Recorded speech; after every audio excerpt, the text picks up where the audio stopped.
So welcome students. So in this question, you're given a function f of x is equal to x cube minus x square plus 10x minus 5 if x is less than or equal to 1, minus 2x plus log b square minus 2 to the base 2 if x is greater than 1. So what should be the values of b so that f of x has greatest value at x is equal to 1. At x is equal to 1.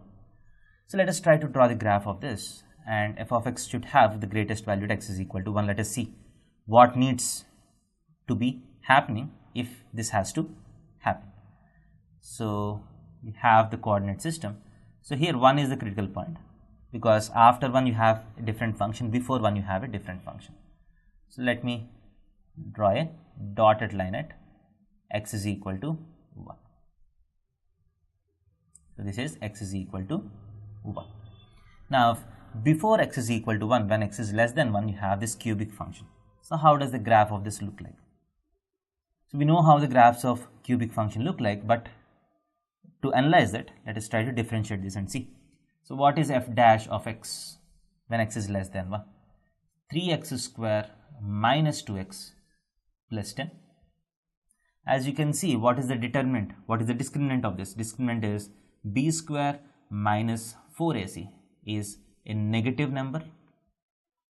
That means if the discriminant of a quadratic is negative, that means the quadratic is always having the same sign as the leading coefficient. That means this is always positive. F dash of x is always positive. What is the meaning of the differentiation being positive? If f dash of x is positive, that means the function is always increasing. That means the function is starting from minus infinity, it's going on increasing. So till which point will it increase? So what is happening when x is equal to 1? So when x is equal to 1, so f of 1 is nothing but 1 minus 1 plus 10 minus 5. 1 minus 1 plus 10 minus 5 is equal to 5. That means f of x is reaching the value of 5 at x is equal to 1, and this function is continuously increasing. This function is continuously increasing. Not really concerned with the shape. This function is continuously increasing. That's what I am interested in. Now, what is happening after 1?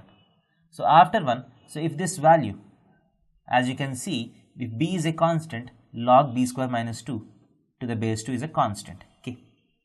So what is the value that this tends to when x is equal to 1 from the left side? So x is tending to 1 from the left side. This function is going to, so minus 2 into 1, that is minus 2 plus k. Minus 2 plus k. So as you can see, this is a equation of a straight line with slope minus 2, that is it's going down, and the curve is reaching a value of, so the curve is looking like this. So this y value is nothing but, as x tends to 1, you have minus 2 plus k. So minus 2 plus k, minus 2 plus k. So this is how the graph of this looks like. So depending on the value of k, this hollow dot can move up and down. As k increases, this hollow dot moves up. As k decreases, the hollow dot moves down. So now if I want to ensure that f of x has maximum value at x is equal to 1, if this has to be the maximum value, so what should happen? This hollow dot, which is the value to which f of x tends as x tends to 1 from the right side, this hollow dot has to lie below this solid dot. If this hollow dot goes above this hollow dot, f of 1 will not be the maximum value. There will be values which are greater than f of 1. So this should not happen. The simple condition is that if f of 1 has to be the maximum value, this k minus 2, this value k minus 2 should be less than or equal to 5. Less than or equal to 5.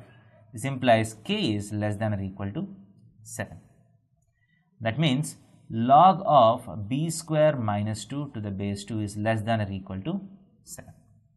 That means b square minus 2 should be less than or equal to 2 power 7. Sorry, 2 power 7. So b square is less than or equal to, so what is 2 power 7? So 2 power 7, that is 2 power 32, 64 and 128 plus 2, that is 1 30. So you have b square less than 130. So what are the possible values of b? Where should b lie? So b should belong to minus root 130 to plus root 130. This should be the range of b. So but as you can see, if b lies between minus 130, root 130 to 130, as you can see, this logarithm should also be defined. So if b square minus 2 is negative, this logarithm is not defined. So for this logarithm to be defined, b square minus 2 should be greater than 0. So b square should be greater than 2. That means b should lie outside plus root 2 and minus root 2. So b has to be either greater than root 2 or b is less than minus root 2. So what is the effective interval? So these two conditions, both of them have to be satisfied. This has to be defined and this has to be less than, this value has to be less than 5. These are two conditions which needs to be satisfied. So what is the effective answer? So as if you draw a real number line, so one condition says that, so my b should not lie between minus root 2 to plus root 2, and the other condition says that it has to be in between minus root 130 to plus root of 130. So what should be the answer? B should belong to minus root 130 to minus root 2 or root 2 to root 130. So that will be the answer to this question. Thank you.